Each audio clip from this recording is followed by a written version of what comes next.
તો ગુજરાતની એટીએસ ટીમે મુંબઈથી લિક્વિડ એમડી ડ્રગ બનાવતી કંપનીને ઝડપી પાડી છે। મુંબઈમાં આવેલા ભિવંડી વિસ્તારમાં એક ફ્લેટમાં એમડી ડ્રગ્સ બનાવવાની ફેક્ટરી ચાલતી હતી। એટીએસની ટીમને જાણ થતાં ત્યાં રેડ કરી હતી અને ત્યારબાદ તેમણે ત્યાંથી 793 કિલોગ્રામ જેટલો લિક્વિડ એમડી ડ્રગનો જથ્થો ઝડપી પાડ્યો હતો, જેની આંતરરાષ્ટ્રીય બજારમાં કુલ કિંમત આશરે 800 કરોડ રૂપિયા જેટલી થાય છે। આ પહેલા 18 જુલાઈ 2024ના રોજ એટીએસ ગુજરાતની ટીમે સુરત જિલ્લાના પલસાણા તાલુકાથી ગેરકાયદેસર રીતે એમડી ડ્રગ્સ બનાવતી કંપનીનો પર્દાફાશ કર્યો હતો।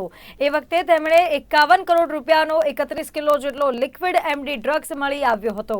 તે ઘટનાને ધ્યાનમાં રાખી તેમણે વધુ આગળ તપાસ કરતા હાલમાં મુંબઈથી આ ફેક્ટરી મળી આવી છે। આ સમગ્ર ઘટનામાં પકડાયેલ મુખ્ય આરોપી આ પહેલા પણ દુબઈથી ગોલ્ડ સ્મગલિંગમાં પકડાયેલ છે। પનોલીમાં એમડીની એક ફેક્ટરીનો કેસ કરવામાં આવેલ હતો, જેની અંદર લગભગ 4 કિલો પ્રિપેર્ડ એમડી અને 31 કિલો લિક્વિડ એમડી સીઝ કર્યો હતો અને ટોટલ 3 આરોપીઓની ધરપકડ પણ કરવામાં આવેલ હતી। જ્યારે ત્રણેય આરોપીઓની પૂછપરછ કરવામાં આવેલ તો એ જે રેકેટ છે એ રેકેટમાં બીજા બધા આરોપીઓનું પણ નામ ખુલવામાં આવેલ, જે કે આ ડ્રગ ફેક્ટરી બીજી જગ્યાએ લગાવે છે, એનો રો મટીરિયલ પ્રોક્યોર કરે છે અને પછી સેલની કામગીરી પણ એ લોકો કરતા હોય છે। આ પ્રક્રિયા દરમિયાન બે જે આરોપીઓ છે બીજા, જે અહીંયાના જે આરોપી સુનિલ યાદવ સાથે ખાસ કરીને સંકળાયેલા હતા, એનો નામ હતો મોહમ્મદ યુનુસ અને મોહમ્મદ આદિલ।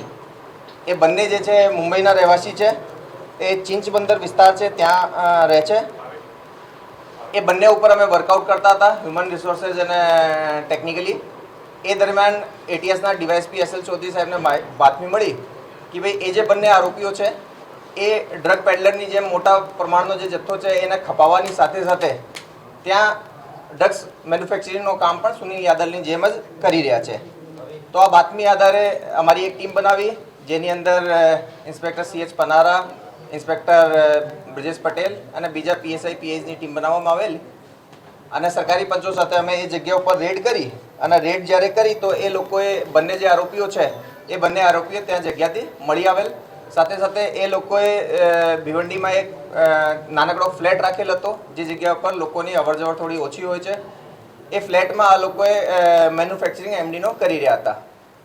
જગ્યાની જ્યારે સર્ચ કરવામાં આવેલ તો ત્યાંથી લગભગ 10 kg સેમી લિક્વિડ ફોર્મનો, સેમી સોલિડ ફોર્મનો અને લગભગ 782 kg લિક્વિડ એમડી ત્યાંથી મળી આવેલ। ગુજરાતની એટીએસ ટીમને ગેરકાયદેસર ટ્રામાડોલ લિક્વિડનો જથ્થો મળી આવ્યો છે। ભરૂચ જિલ્લાના